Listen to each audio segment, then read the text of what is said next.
किसी को भी सवाल है किसी भी टॉपिक के ऊपर, जो अभी तक जो प्रभु जी ने लिए पिछले 6 सप्ताह हो गए अभी, तो उसमें जो भी आपको कोई सवाल आया होगा, तो धर्म का सवाल सबसे मुश्किल रहता है मतलब समझने के लिए सिद्धांत, पर बाकी भी बहुत सारी चीजें प्रभु जी ने बोला है। तो अगर आपको किसी पे भी सवाल होगा तो भी पूछ सकते हैं।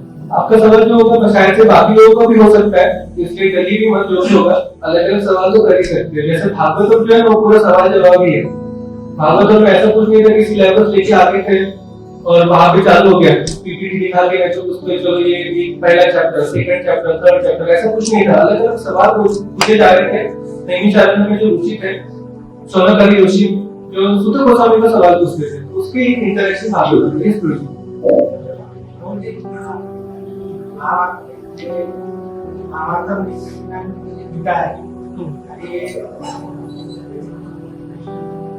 धर्म संस्कारानंतर धर्माची स्थापना करण्यासाठी महाभारताची पूर्ण घटना घडली. प्रवादी देवाचा आहे म्हणून त्यांचा नाव शाला आणि मानवांनी सध्याच्या साथीला म्हणून दिलेले आहे. तर ते एवढं युद्ध झालं हा सर्वनाश झाला समजा यावेळेस आपल्याचा. त्याच्यानंतर किती दिवस किती वर्ष किती काळ धर्माची स्थापना राहिली. त्यानंतर कृष्णाचं जेव्हा बोलू आपण झालं त्यानंतर कलियुगची सुरुवात झाली. हा पिरियड किती आहे आणि मेन उद्देश जो होता तो धर्म स्थापनेचा होता. त्यानंतर झाली कशामध्ये तर ऍक्च्युअली धर्म स्थापना आणि भगवंतांनी तशी पण केली होती. तो उद्देश तो होता मेन होती की ते वेगवेगळ्या लीला झाल्या. त्या लीला झाल्यामुळे आपण मग भगवंतांबद्दल जाणू शकतो आणि त्याच्यामध्ये त्या लीलांचा स्मरण करून आपण भक्तीमध्ये पुढे जाऊ शकतो. भगवंत जेव्हा पण येतात तर धर्मसंस्थापना एक सेकंड आहे. जो पवित्र है साधु नाम निराशा मतलब जो दुष्कृति लोग होते हैं, जो असुर लोग हैं, उनको तो मारने का काम ये जो माया देवी है दुर्गा देवी वो भी कर सकती है. मतलब कोई भी बुरा आदमी उसका हार्ट अटैक दे दे, कोई तो उसका कुछ भी हो सकता है. कोई भी बीमारी आके मर जाएंगे लोग, तो उसके लिए तो भगवान को आने की जरूरत नहीं. भगवान यहाँ पे लीला करने के लिए आते हैं ताकि जो भक्त है वो उसका श्रवण करे और भक्ति में आगे बढ़ सके. तो भगवान की जो अलग अलग गुण है वो देखिए हमें कि भगवान कितने करुणामयी है, भगवान कितने अलग अलग गुण है. समझने के लिए भी हमें आचार्यों से सुनना बहुत जरूरी है, क्योंकि भागवत आप वैसे भी पढ़ोगे तो मुश्किल हो जाता है कि भगवान ऐसा क्यों किया वैसा क्यों किया. और वहां पे आप देखोगे भागवत का जो एक पर्पस है, जो उद्देश्य है, तो धर्म को बताने के लिए धर्म के तत्व कैसे है. तो ऐसे भी बोला कि धर्म के तत्व जानने बहुत मुश्किल है. जैसा बोला जाता है कि महाजन ने गदा से बोल सकते हैं. उस श्लोक में याद किया धर्म से तत्व निहित हुआ है महाजनानेन तथासमंत्र. किसी को पता होगा तो बता सकते हैं. मतलब कुछ लोग आता है महाभारत के ही है. जो धर्म के तत्व है वो समझना बहुत मुश्किल है, क्योंकि एक तरफ धर्म बोलोगे पर वो शायद से धर्म होगी नहीं, आपको लगेगा पर वो गलत है. तो आपको महाजन जो है ना, जो लोग जो भक्त है, उनसे समझना कि धर्म कैसे किया जाता है. तो यहाँ पे धर्म संस्थापना मतलब क्या होता है कि महाभारत के युद्ध हो जाता है. युद्ध होने की कुछ शायद से 32 ईयर्स तक रहता है इतना बड़ा होने के बाद. और जैसे भी भगवान चले जाते हैं, जैसे ही न्यूज पता चल जाती है युधिष्ठिर महाराज किसी से बात भी नहीं करते, और तभी के तभी फिर उत्तर की तरफ चलने निकल जाते हैं. और जैसे वो निकलते उसकी इनके पीछे भीम, फिर अर्जुन, नकुल, सहदेव, फिर बाद में ऐसा सब लोग, ऐसे द्रौपदी, ऐसे सब लोग 6 लोग उत्तर की तरफ निकल जाते हैं. और वहां पे फिर परीक्षित महाराज जाते हैं, वो वहां पे धरती पे बैठ जाते हैं. और परीक्षित महाराज के भी कुछ ज्यादा दिन रहते नहीं, उसके बाद में फिर उनका भी आगे का लीला हो जाता है. तो ये धर्म संस्था कितने साल के लिए हुई, तो ये थोड़ा सा पर्पस के हिसाब से देखेंगे तो बहुत कम हो गया. तो यहाँ पे धर्म मतलब धर्म बताया जाता है. तो धर्म का और अधर्म का हमेशा के लिए कॉन्फ्लिक्ट चलते रहेगा. ऐसा कभी नहीं होगा, क्योंकि सभी धर्म में हो जाएगा तो वैकुंठ हो जाएगा ना. फिर यहाँ पे जो मुश्किल नहीं आएगी तो ये वैकुंठ होता है. यहाँ पे भगवान ही काल के रूप में आते हैं. समय जो बोला जाता है, तो समय इतना प्रभाव होता है कि इमीडिएटली जो भी चीज की जाती है उसका सर्वनाश हो जाता है. अगर ये जो दीवार, ये जो जगह है, अगर यहाँ पे हम ध्यान नहीं रखेंगे ना, 10 साल के बाद खंडर हो जाती है. तो वैसा है, काल का प्रभाव बहुत ज्यादा है. तो भगवान है, इसका काल भी एक और भगवान ही है. तो भगवान ही नहीं चाहते कि वैसा हमेशा के धर्म हो ही नहीं सकता. क्यों नहीं रह सकता? क्योंकि यहाँ पे अलग अलग जीवात्माएं आएंगी और जीवात्मा उनके कर्मों के अनुसार यहाँ पे जन्म लेगी. और कर्मों के अनुसार क्या रहेगा, उनका कर्मों के बीच में रहेंगे. उनके पास पाप कर्म करने की वृत्ति रहती है. तो ये हमेशा आगे रहने वाला है. हर रोज कितने सारे लोग जन्म लेते हैं. जो भी जन्म ले रहे हैं, बोलते हैं मासूम बच्चा है. मासूम कोई नहीं है. यहाँ पे जन्म लिए जेल में आने वाला कोई भी मासूम नहीं रहता. तो हर कोई ना कोई कर्म लेके आया है, सिर्फ उसका भी टाइम है, तो वो दिखाएगा उसके रंग, तो सिर्फ उसका टाइम लगेगा, थोड़े दिन के बाद वो दिखा देगा उसके क्या है। तो समय के साथ साथ हर कोई दिखाएगा, क्योंकि अभी ऐसा बोला जाता है कलयुग में जो दैत्य और जो देव है उन्हें भी बैठे। वैसे तो जो है सिचुएशन वैसे ही, पर हमारे हम देख सकते हैं हमारे मन में भी दो चीजें हमेशा गड़बड़ रहता है कि भक्ति करे नहीं करे, अच्छा करे बुरा करे, क्योंकि मन एक अलग चीज बोलता है और उधर में परमात्मा अलग चीज बोलते हैं। तो हमारे पास हमेशा दो आवाजें रहती है, एक आवाज होती है परमात्मा की, दूसरा हमारा मन जो अभक्त है वो बताता है कि कैसे दूसरा का चढ़ के लेके करे। तो अधर्म का हमेशा पतन होने ही वाला है। तो उसके लिए बताया जाता है, अगर मैं ऐसा मोबाइल ले लो, मोबाइल को मैंने ऐसे उठाया और यहाँ से नीचे छोड़ दिया, जैसे मैं छोड़ूंगा धर्म संस्था बना हो गया, समझे ऐसे। और जैसे मैं उसका हाथ छोड़ देता हूँ ना, इमीडिएटली नेचर कैसा बना है, ग्रेविटेशन उसको नीचे खींचने वाला है, गुरुत्वाकर्षण। तो ऐसे ये जगह में हर चीज नीचे गिरने ही वाली है, तो उसका हमें जब तक पकड़ के रखना है तब तक ऊपर है। जैसे छोड़ दिया तभी से पतन शुरू हो गया इमीडिएटली। उसके लिए मतलब कुछ समय नहीं लगता, ऐसा कि मैंने छोड़ दिया कुछ समय नहीं लगा, हवा भी लटक गया, कभी नहीं होगा, कभी नीचे गिरेगा। वैसे धर्म का भी संस्था बना भगवान ने किया है, जब तक भगवान ने उसको पकड़ के रखा है। जैसे बोला जाता है जब तक भगवान थे, बाद में पांडव थे, उसके बाद में परीक्षित महाराज थे, उन्होंने धर्म को पकड़ के रखा था, किसी को भी अधर्म करने नहीं दे रहे थे, क्योंकि राजा के ऊपर रहकर कैसे रखना है और राजा भी उतना शक्तिशाली होना चाहिए। तो परीक्षित महाराज बहुत शक्तिशाली थे, कहीं पे भी कोई पापवृत्ति लोगों के पास होती भी वो एग्जिबिट नहीं कर सकते थे। पर उन्होंने एक दिन क्या देखा, जो कली है, कली उन्होंने देखा कि जो कली एक हाँ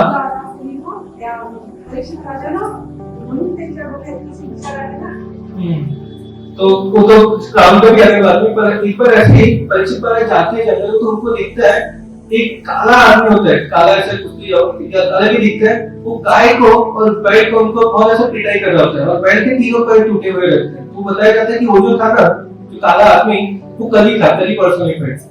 तो उसके बाद में भी इंसिडेंट होता है कि जो श्रृंगी जो कपिलेश्वर महाराज को शाप दे देते हैं, वो भी कथा है, वो भी लीला थी। एक ऐसा भी बताया जाता है कि उन्होंने मुकुट पहना था, उसमें कली बैठा हुआ था सोने में, क्योंकि परीक्षित महाराज ने अभी जो हो गया था, अभी थोड़ा देर शॉर्ट में बता देता हूँ।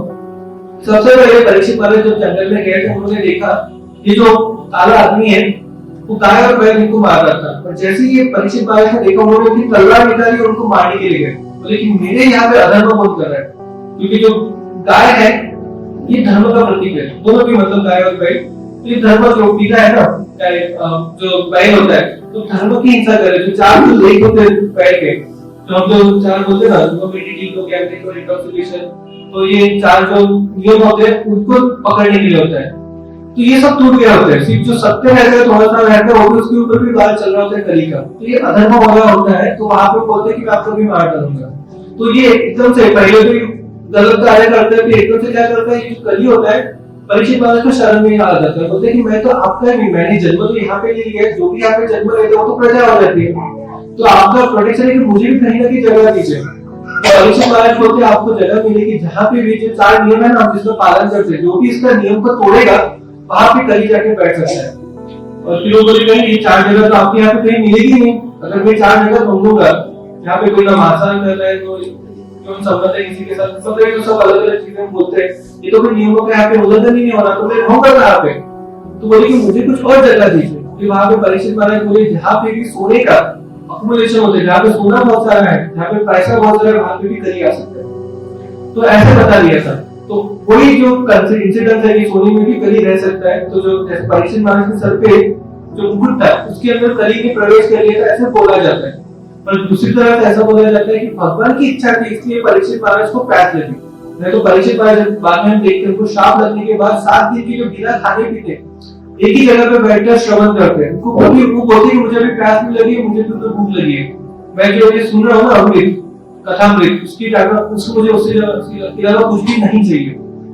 पर वही परीक्षित महाराज जब जंगल में जाते हैं एक बार, उनको बहुत प्यास लगती है, और प्यास लगती है तो इसलिए वो सभी ऋषि के आश्रम में आ जाते हैं, और सभी ऋषि वहां पर तपस्या कर रहे होते हैं, और सभी ऋषि को पता नहीं चलता कि परीक्षित महाराज आ गए। इनको प्यास लगती है तो इनको लगता है ये क्या ऋषि मेरा अपमान कर रहे हैं, मैं यहाँ पे आ गया, मुझे एटलीस्ट पानी तो दे देता। तो वहां पे एक मरा हुआ सांप रहता है, परीक्षित महाराज उनको उठा के सभी ऋषि के गर्दन के ऊपर ऐसे डाल देते हैं और गुस्से से निकल जाते हैं वहां से। और उनको वैसे निकलते हैं वापस, उनको बुरा भी लगता है, उन्होंने कुछ तो गलत कर दिया। वो बोलते कि मुझे इसका अभी जैसे तख्ती लोग बोलते कि मेरे साथ गलत कार्य हो गया, भगवान मुझे भी पनिशमेंट दे दे, ऐसे मांग करते हैं कि भगवान मैंने जो गलत कर दिया उसकी मुझे शिक्षा मिल जाए। पर तभी उनका जो लड़का होता है शिवी, वो वहां पे आ जाता है। वो आने से पहले एक्चुअली वो तो मतलब नदी में होता है, नहा रहा होता है, उनके बच्चे छोटा सा ब्राह्मण का पुत्र होता है। तो वहां पे उनके कोई बच्चे जो दोस्त होते हैं वो बताते हैं कि परीक्षित आपके जो पिता है उनके शनि ऋषि उनके गर्दन पे परीक्षित महाराज ने सांप डाल दिया, और ऐसे बताया जाता है कि लगभग जो सांप आपके उनको काट गया और शायद से मर गए, तो मरा हुआ सांप रहता है, पर ऐसे कुछ तो बता देते हैं, खुद से देखते भी नहीं। और वहीं पे उनको लगता है ये कौन है, परीक्षित महाराज तो क्षत्रिय है, क्षत्रियों का धर्म है कि ब्राह्मणों को बचाना है। तो यहाँ से एक्चुअली ब्राह्मणों का पतन शुरू हो जाता है। तो ब्राह्मण समझते हैं कि ये कौन है, ये थाली में ब्राह्मण खा रहे, तो वहां पे कुटिया के कार्यक्रम तो बहुत सारे अलग अलग चीजें बोल देते हैं परीक्षित महाराज को, मतलब जो बोलना नहीं चाहिए ऐसे। और उसके बाद में श्राप दे देते हैं पानी की। अभी परीक्षित महाराज 7 दिन के बाद तक्षक आएगा, तक्षक के काटने से परीक्षित महाराज को बल हो जाएगा, तो ऐसे श्राप दे देते हैं। और फिर जब वापस आ जाते हैं तो वहां पे शमी ऋषि तो देखते कि जैसे वापस आते हैं वो रोने लगते हैं, छोटा सा बच्चा होता है ना, तब शमी ऋषि की आंखें खुलती है, वो देखते रहते हैं तो उसको सांप गिरा हुआ है, तो ऐसे उठा के फेंक देते हैं, उनको तो कुछ फर्क नहीं पड़ता क्या आ गया। पर तब उनको पता चलता है कि मेरे बच्चे ने क्या कर दिया, उनको भी उसको भी पता चलता है शनि को कि मैंने कुछ तो गलत कर दिया। बच्चे जब भी कुछ गलत कार्य करते हैं तो पहले बहुत दिखाते हैं, पर जैसे घर में आते हैं ना तो रोने लगते हैं। कभी शैतान बच्चे भी होते हैं ना, स्कूल में बहुत मारा पीटी करके आते हैं, किसी को धोखे आके ऐसे करते हैं, जैसे घर में आते तो ऐसे भोले बन जाते पहले, वहां पे बोलते मेरे पापा को बताऊंगा, मेरे मम्मी को बताऊंगा, तेरी बहुत धुलाई होगी, और जैसे मम्मी पापा के सामने आते तो रोने लगते हैं। तो वैसे पहले तो शाप नहीं है, पर जैसे ही अपने पिता के सामने आते तो रोने लग जाते हैं। और जब सभी किसी को पता चलता है उनको भी बुरा लगता है और मैसेज भेज देते कि आपको श्राप लगाया करके परीक्षित महाराज को। तो ये जब तक हो गया उसके बाद में 7 दिनों के बाद एक मैसेज देगा कि धर्म कहाँ पे बच सकता है। तो हमारे यहाँ पे हमेशा धर्म और अधर्म रहेगा। इसके 7 दिनों के बाद फिर भागवत की कथा होती है, और 7वें दिन जो तक्षक है वो आके दसने के लिए आता है परीक्षित महाराज को, पर उसके पहले ही वो भगवत धाम चले जाते हैं। तो ये जो पूरी कथा आती है भागवत में बताया है कि परीक्षित महाराज मानना होता है कि धर्म कहाँ पे, तो धर्म कहाँ पे बचा है, भगवान तो चले गए, पर जो धर्म है अभी जो भगवान है अभी भागवतम में आए, जो भी भागवतम का अभी आश्रय लेगा वो धर्म का आश्रय लेगा। तो धर्म देखिए पूर्ण तरह से धर्म संपुष्ट मतलब खत्म नहीं हुआ है, ना पूरी तरह से अधर्म आया है, हमेशा दोनों भी रहेंगे, थोड़ा तो धर्म है थोड़ा भी अधर्म है। तो हमें चूज करने के अभी धर्म के साथ रहना है कि अधर्म के साथ रहना है। जो अधर्म के साथ रहेगा उसको उसके हिसाब से उसके फल मिलेंगे, अगर हम धर्म के साथ रहेंगे उसके हिसाब से हमें फल मिलेंगे। तो हमें वही चूज करने की, हमें धर्म के साथ रहना है। तो धर्म के साथ कैसे रहेंगे, भागवत को पढ़ के वो अपने जीवन में लाएंगे, तो वही हमें बताया गया। तो संस्था थोड़े दिन के लिए हुई थी, जो धर्म की स्थापना जो हुई थी ना थोड़े दिन के लिए हो गई, उसका पतन हो गया, पर पूरी तरह से पतन भी नहीं हुआ। तो एक मार्ग दिया गया भागवतम के रूप से, क्योंकि हमेशा तो भक्त नहीं आएंगे, तो भागवतम उसकी कारण लिखा गया कि जो भी अभी तो हमें परीक्षित महाराज नहीं मिल सकते, हमें भागवतम मिल सकते हैं, भगवान की सब कथाएं मिल सकती है। अगर हम उसका पालन करेंगे तो हम प्रॉपर्ली अधर्म से बचे रहेंगे। तो उसका आंसर है किसी का चेक कोई तो लेके लेते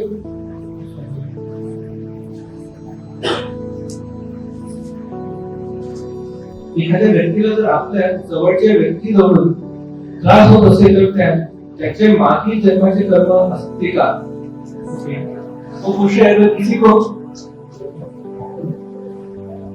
कोई जो अपने नजदीक का आदमी होगा ना, हो सकता है कि आपके रिलेटिव है, उनसे भी कभी भी तकलीफ हो जाएगी, तो कोई भी जिनके साथ हो सकता है कि पति को पत्नी के साथ, पत्नी को पति के साथ तकलीफ हो जाए, ऐसे भी होते हैं, बहुत सारी चीजें हो सकती है। तो ये कर्म के कारण हो सकता है। तो सवाल का आंसर सिंपल है कि हो सकता है कर्म के कारण ही होता है मोस्टली।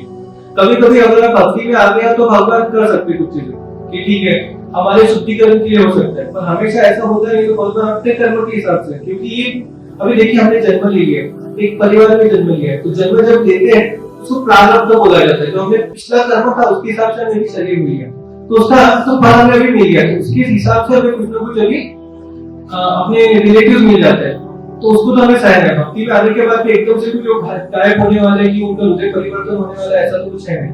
कभी कभी हो सकता है भक्ति में आने के बाद आपको ज्यादा तकलीफ है, तो समझ लीजिए अपना कर्म है और उसको जब हम सहेंगे तो उससे अगले जन्म में भी बचेगा।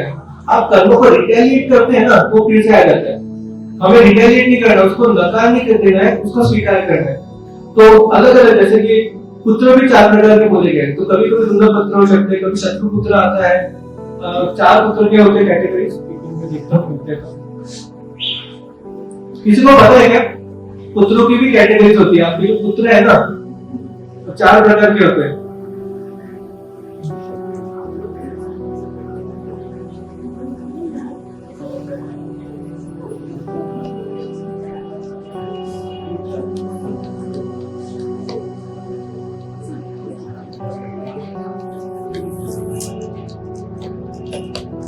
कभी तो देखेंगे तो पुत्रों के बारे में भी ऐसा बोला गया है कि कभी कभी दोनों पुत्र होते हैं। अगर आपने पिछले जन्म में किसी का पैसा लिया होगा और आपने उसका पैसा डुबा दिया और आप बोले ठीक है इसका तो मैं डुबा दिया, आप अच्छे से हो गया। होता है ना कभी कभी लोग किसी का सावधानी करते हैं, दूसरे को पूरी तरह से डुबा देते हैं और उनको लगता है बस मैंने तो अच्छा अच्छा कमा लिया। तो क्या होता है उनको अगले जन्म में वही जो जिसको आपने डुबाया था ना वो आपका पुत्र बन के आ जाता है और वो क्या करते हैं फिर आपका सब कुछ डुबा देते हैं। कुछ वैसा नहीं आपको तो बोले मैं बात बोलूं तो किसको बोलूं, मेरे पुत्र ने सब कुछ ले लिया, वो उधारी लेगा, कोई बिजनेस डालेगा, मैं तो दारू पी लेगा, पूरा डुबा देता है। तो उन्हें पुत्र बोला जाता है। कभी कभी शत्रु पुत्र होते हैं, आपका जो शत्रु था ना पिछले जन्म में वही आपका पुत्र बन के आ जाता है। तो पूरे एक में आपको तकलीफ भी देते रहेगा।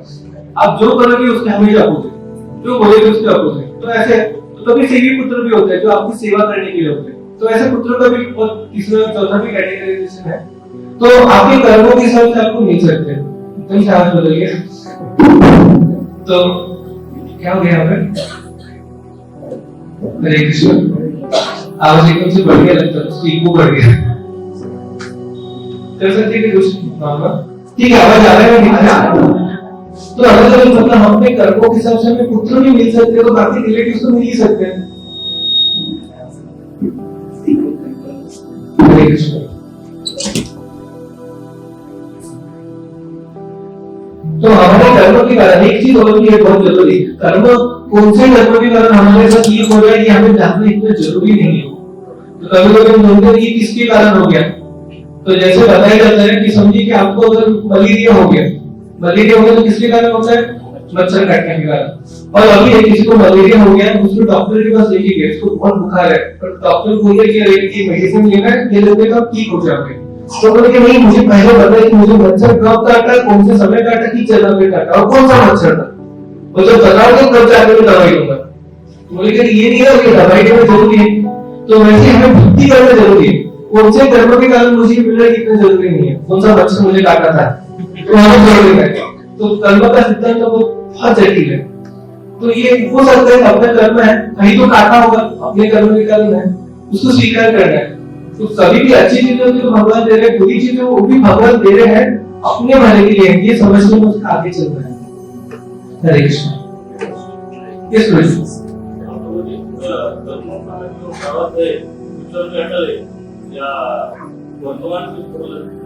वर्तमान से प्रारब्ध जो होता है, प्रारब्ध मतलब जो कर्मों का आपको फल मिल चुका है उसको प्रारब्ध बोला जाता है। जैसे कि हमारा ये शरीर अपना प्रारब्ध है, उसको बदला नहीं जा सकता इतनी आसानी से। थोड़ा बहुत बदला जा सकता है, कुछ चीजें हो सकती है तो यूजुअली नहीं बदली जा सकती। जैसे कि अभी शरीर मतलब क्या होता है, मन बुद्धि और अहंकार भी उसमें होता है। तो अभी जैसे कि शरीर मतलब अहंकार हम लोग सोचते हैं कि सिर्फ 5 ही चीजें, तो मतलब पूरे भी मन बुद्धि अहंकार भी रहता है। जैसे हो सकता है कि किसी का भी कोई काला होगा, कोई पुतला होगा, कोई मोटा होगा, तो ये उसका शरीर है। तो कुछ चीजें बदल सकती है, जैसे कि कोई मोटा होगा तो दुबला हो सकता है, दुबला मोटा हो सकता है, और हाइट जितना उतना बढ़ा सकता है। ऐसा नहीं कि कोई 5 फीट का तो 6 फीट हो गया। तो ये कर्मों का ऐसे बदल नहीं सकते। और कोई जो उनका शेप है उसको बदल दिया, तो कुछ ऑपरेशन करके करते हैं तो बहुत सारी चीजें बदल नहीं सकते। जो आपका प्रारब्ध है, माता पिता नहीं बदल सकते।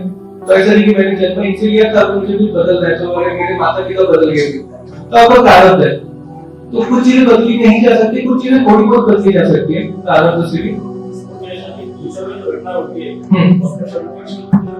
हाँ, तो जो फ्यूचर में होने वाला प्रारब्ध नहीं बोला जाता, वो तो जो फल मिला है उसको प्रारब्ध बोला जाता है। वो जो भी बचा है उसको संचित कर्म बोला जाता है। जो संचित है उसको तो बदला जा सकता है। भगवान को पूरे भी आप भक्ति में आगे भगवान चाहे तो पूरी भी पूरा वैसे ही कर्म ले लेंगे, नहीं तो कब कर देंगे। तो बहुत सारी चीजें बदल सकती है। प्रारब्ध भी भगवान बदल सकते हैं क्योंकि भगवान के ऊपर तो कुछ है ही नहीं ना। भगवान चाहे तो कुछ भी बदल सकते हैं। जैसे जो कुकड़म थी पूरी तरह से कुकड़ी हुई थी, पर भगवान के आगे उन्होंने चंदन लगाया था। चंदन कितनी क्या था, चंदन था, अत्तर था, कंस के लिए बना हुआ था। जब भगवान उनके पास आए तो कुकड़ी थी, वो आके भगवान को लगा दी और भगवान ने उनको ऐसा हाथ लगाया, उसके ऊपर खींच दिया। बहुत सुंदर होगी। तो ये कैसे हो गया? प्रारब्ध नहीं बदल सकते भगवान, तो यूजुअली नहीं बदलता, यूजुअली प्रारब्ध नहीं बदलता। तो पर जो अप्रारब्ध जो है, मतलब अभी तक जो संचित कर्म है वो तो बदले जा सकते हैं। भगवान उसको जैसे चाहे अपने को जितना जरूरी है उसके हिसाब से देंगे, जैसे हम भक्ति में आगे बढ़ सके।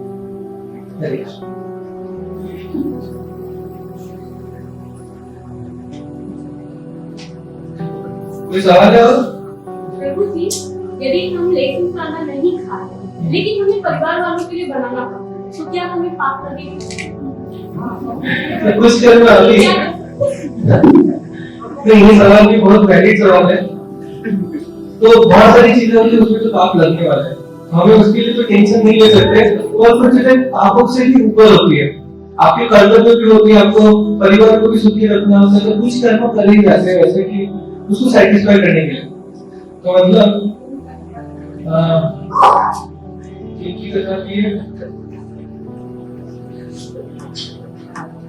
नाम बोले वो एक ब्राह्मणी का है कथा, उनका नाम बोले एक ब्राह्मणी थी, उनको जो पति था जो ब्राह्मण था उसको कुष्ठ रोग हो गया था, एकदम से शरीर पूरा छिन्न विच्छिन्न हो गया था। पर ये जो पति थी पत्नी थी वो पूरी तरह से प्रतिव्रता थी, मतलब इतना बुरा शरीर था तभी भी हमेशा सोचती थी कि मेरे पति की मुझे सेवा करनी है। और जो पति था ना वो तो मन से पूरा, मतलब उसकी तो इच्छा थी, उसने एक वैश्या को देख के रखा था, उसको लगता था कि मुझे वैश्या के साथ संभोग करना है। तो वैसे देखा तो बहुत गलत ख्याल थे उसके। और पत्नी पतिव्रता थी, तो उसको क्या लगा मेरी पति की इच्छा है, मैं उसकी सेवा करूंगी। तो ये जो पत्नी थी ब्राह्मण थी, वो वैश्या के आगे जाकर सेवा करने लगती। बहुत दिनों तक सेवा करती थी, मुझे कुछ पैसा नहीं चाहिए, बस मैं आपकी सेवा करना चाहती हूँ। कुछ दिनों के बाद वो वैश्या जो होती है उसको बोलती है, आप इतने दिनों से सेवा करें, आपको जो भी इच्छा होगी मैं पूरी कर दूंगी। तो बोलती मेरी एक इच्छा है कि आप 1 लाख मेरे पति के साथ रहिए। तो जैसे ही ये बोल देते हैं तो यहाँ पे दिखता है कि कितनी वो प्रतिव्रता थी। तो शास्त्र में बताया कि ऐसे पत्नी ने रहना की प्रतिव्रता है। तो उसके बाद में भी क्या होता है, जब ये चीज उनको पता चलती है वैश्या को, भगवान उसको भी बुद्धि देते हैं। वैश्या वहां पे जाती है, पहले तो बोलती है उसके पति को लेके आई। तो जो पत्नी है अपने पति को एक जो टोकरी रहती है ना, उसको चलना फिरना नहीं होता, उसको लेके आती है वहां पे। मतलब शरीर तो पूरा गया, कभी तक कामों बात नहीं की थी उसकी।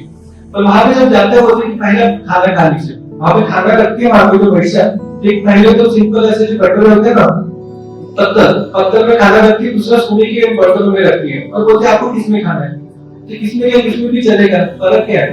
बोले कि वैसे ये शरीर जो अपने आप मोह कर रहे हैं, आपकी पत्नी का शरीर क्या है, वैश्य का शरीर सब एक जैसा ही है। ये आपकी पत्नी आपको प्रतिव्रता है, आपको उसके गुण देखने चाहिए, शरीर तो देखना नहीं चाहिए। तो वैसा उनको बता दिया कि ब्राह्मण का भी बुद्धि स्थिर हो जाता है। तो यहाँ पे एक तो चीज है कि ये जो पत्नी है उसको ग्लोरीफाई किया जाता है। तो आप बोले कि पत्नी तो गलत कर्म कर रही है, और वो पतिव्रता थी इसलिए उन्होंने एक ऐसा कर्म किया था। और भगवान अभी जो धर्म होता है ना, धर्म समझना बहुत मुश्किल है। तो आपको फैमिली को टीके रखना ज्यादा जरूरी है।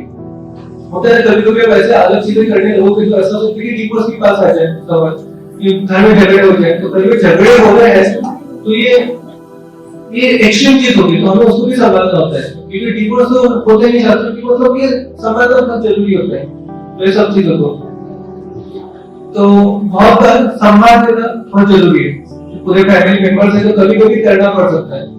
आप आपका इच्छा रख सकते हैं कि नहीं मुझे इच्छा नहीं है, मुझे करना नहीं, तो कुछ चीजें अवॉइड नहीं कर सकते।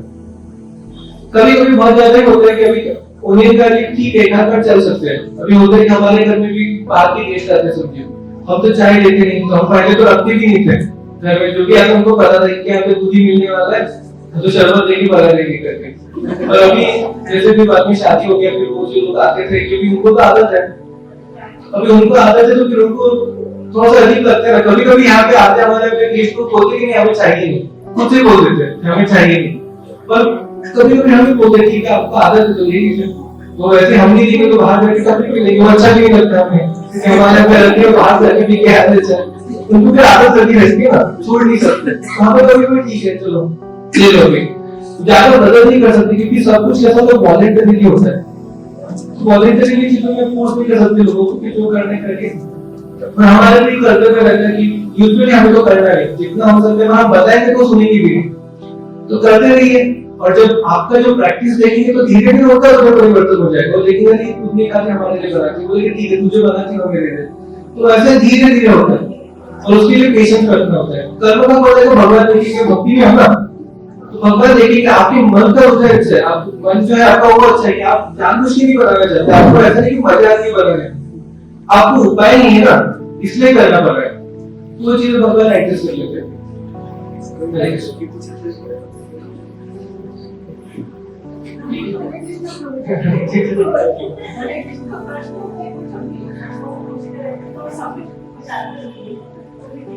इसका मतलब ऐसा है कि जो कर्म और कर्म का इससे पूरा नेटवर्क रहता है, बहुत सारी बातें इसमें प्रभावित होती है। लेकिन जब इसको बड़े करके बताइए कि कैसे टीमवर्क में कैसे कर्म किया जाता है और उसमें कैसे फल मिलते हैं, कुछ उदाहरण बताइए। पूरे मतलब सबके कर्म जुड़े हुए रहते हैं, जैसे अलग अलग होता है कि ये लड़के को भी कर्म होना चाहिए इसके ऐसे पिता होने चाहिए और पिता का भी कर्म होना चाहिए इसके ऐसा लड़का होना चाहिए, ऐसे प्रॉपर मैच नहीं इसकी कर्म गायत्री भेजती है सबके कर्मों के मुताबिक। हर बार हर जगह से पूरी मैच होती नहीं है, तो कर्म हमेशा पूरे तरह से सबको भी नहीं होते, थोड़ा सा कर्म आगे के लिए भी बचा हुआ रहता है। तो हर जगह पे मतलब एक ऐसा भी बोला जाता है कि समझे अभी किसी का कर्म है कि उसको कोई अभी चाकू दूसरा के उसको मारना है उसको भी, उसने कुछ तो पिछले जन्म में किया होगा उसके कारण उसको भी मृत्यु होना है, तो क्या होगा एक और दूसरा आदमी रहेगा उसकी इच्छा रहेगी कि मुझे किसी को मारना है, तो उसको भी ऐसा कर्म करना, उसकी बुद्धि पहले से भ्रमित हो गई है, तो क्या होगा कि माया जो है ना दोनों को पास में लेकर जाएगी, इसको मारने की इच्छा है, इसको मारना जरूरी है, इसको निश्चित है मारना, इसको जो मारना है इसका कर्म है, और जो इसने मारा है इसकी इच्छा के कारण मारा, अगर किसी न किसी को तो मारने का, तो इसको कर्म लगेगा मारने का, और ये मर गया कि किसका पहले से कर्म था किसको मारना था, तो वैसे बैलेंस इक्वेशन चलता है कर्म का। बहुत मुश्किल है, जरूरत नहीं इतना सोचने की, इससे मैं ज्यादा डिटेल में नहीं बताऊंगा कि सोचेंगे तो क्या भक्ति छोड़ के इसकी कैलकुलेशन में अटक जाएंगे, तो हमें दार्शनिक नहीं बनना है ना, क्या है क्या नहीं, तो इतना जरूरी नहीं है, अपने हमें साइंटिस्ट नहीं बनना है, हमें क्या बनना है, हमें सिंपल हार्टेड डिवोटी बनना है। जैसे गोपियां थी ना, गोपी ज्यादा इतना पूछती नहीं थी कि ऐसा वैसा इतना क्या कर रहा है क्या नहीं, मतलब बोलेगी कि छोड़ दो भक्ति करने दो बस, तो वैसे हमें रहना सिंपल रहना है, देखेंगे भगवान जो करना करते हैं, तो माया भी अपना तो करते रहते हैं, पता भी होना चाहिए क्योंकि हम प्रचारक है ना, तो एक प्रचार के लिए हमें पता होना चाहिए क्यों होता है, पर हमें ज्यादा सोचना नहीं चाहिए कि ये ऐसा हुआ उसका हो गया, और हमें हार्ड हार्टेड भी नहीं होना है। अगर कोई मर गया हम ऐसा बोलेंगे कि इसने कर्म था इसलिए मर गया, नहीं ऐसा नहीं बोलना है, जो भी होगा हमें तो क्या करना है, सबको कर्मों से बचाना है ना, आपका कर्तव्य होगा अगर भक्त बने हो, तो ये सब चीजें अगर ज्यादा दार्शनिक बनोगे तो हार्ड बैठेंगे, जैसे कठोर होने वाले बन जाएंगे, जो भी हो रहे हैं कोई बीमार पड़ गए इसलिए करना है, ये भी हो गया, तो मतलब किसी भी और कर्म में भूखी लिखा था भक्त नहीं, छोटे से विभूति थे, माता पिता भक्त थे, बचपन से भक्त जन्म हुआ था भक्तों के घर में, तो जैसे बचपन में जो भी होता था छोटा सा बच्चा कभी गिर गया किसी को करना, कुछ हो गया किसी को करना, बीमार पड़ गया किसी को करना, तो इतना परेशान हो गया था वो भक्ति कारण के बच्चे बोले कि मेरे माता पिता इतने मतलब कठोर होते क्या है भक्ति करोगे, ये भक्त हुए नहीं ना, भक्त मतलब क्या हृदय कोमल होना चाहिए।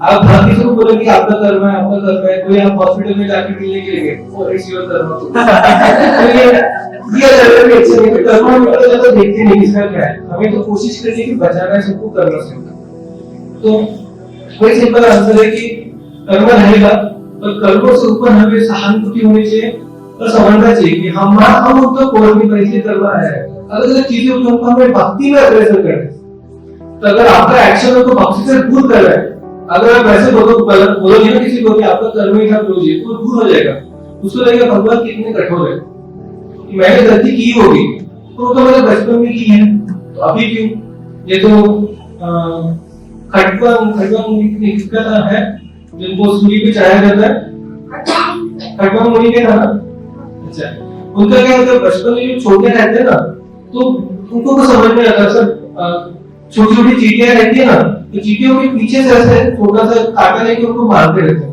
छोटा सा खेल के लिए, बहुत बार छोटे बच्चे करते हैं ना, किसी को हो गया प्लास्टिक जला के उनके ऊपर डाल दिया, कुछ भी कर सकते हैं सर, उनको पता नहीं होता, फिर उसके बाद में जब उनको पनिशमेंट मिलती है कि एक बार चोर होते हैं चोरी कर लेते हैं, और चोरी करके छुपने के लिए खटवा ऋषि के पांडव ऋषि के ही जो कुटी होती है वहां पर चले जाते हैं, और राजा के घर में चोरी होती है, जो सैनिक आते हैं देखते हैं यहाँ पे चोर मिल गया, कौन है पांडव ऋषि, तो मांडव जी को भी पनिशमेंट होती है कि आपको भी अभी क्या होता है सूली पे, मतलब ऐसा रहता है पनिशमेंट उसके ऊपर रख देते हैं, मतलब पीछे से पूरा ऐसा कटते जाएंगे धीरे धीरे, बहुत ब्लीडिंग होती है। तो उनको बहुत गुस्सा आता है कि कर्म कैसे मुझे लग रहा है, जो मतलब एकदम जो चित्रगुप्त और ये जो होता है अपने यमराज, उनको बोलते हैं कि आपने ये मुझे दिया कैसे, मैंने जो कर्म किया था मैं छोटा था, मुझे पता ही नहीं था ना ये सब चीजें, और आपने इतना कठोर हो गया, मैं भी बड़ा हो गया हूँ, मैं भी एक मुनि बना हूं, तो आपने मुझे पनिशमेंट कैसे दिया, आपने ऐसा गलत कार्य किया तो आपको भी अभी एक शूद्र का जीवन जीना होगा। तो वैसे करके फिर वो अपने कौन बनते यहाँ पे विदुर जी बन जाते थे, जो युधिष्ठिर महाराज सॉरी जो अपने यमराज जो है वो जो कि विदुर बन जाते हैं। तो ये कैसी कहानी है, तो ये ऐसा हमें कठोर भी नहीं होना है, तो उनका तो ड्यूटी है, यमराज का तो ड्यूटी है उसमें से कुछ गलत करने पर, हमें तो हर किसी का कर्म निकालने की जरूरत नहीं। तो है जो है कोई भगवान के अंश है कि मतलब सब भूले भटके, हम लोग भी भूले भटके ना, हमारे ऊपर करुणा की हो पाए, तो हमें भी वैसी करुणा करनी कि ठीक है क्योंकि वो आगे भक्ति में बढ़ाते हैं। तो कर्म का सिद्धांत हमें पता होना चाहिए, भक्ति में अच्छी तरह से जाने, और उसको उससे ज्यादा कुछ एप्लीकेशन हमारे लिए नहीं है।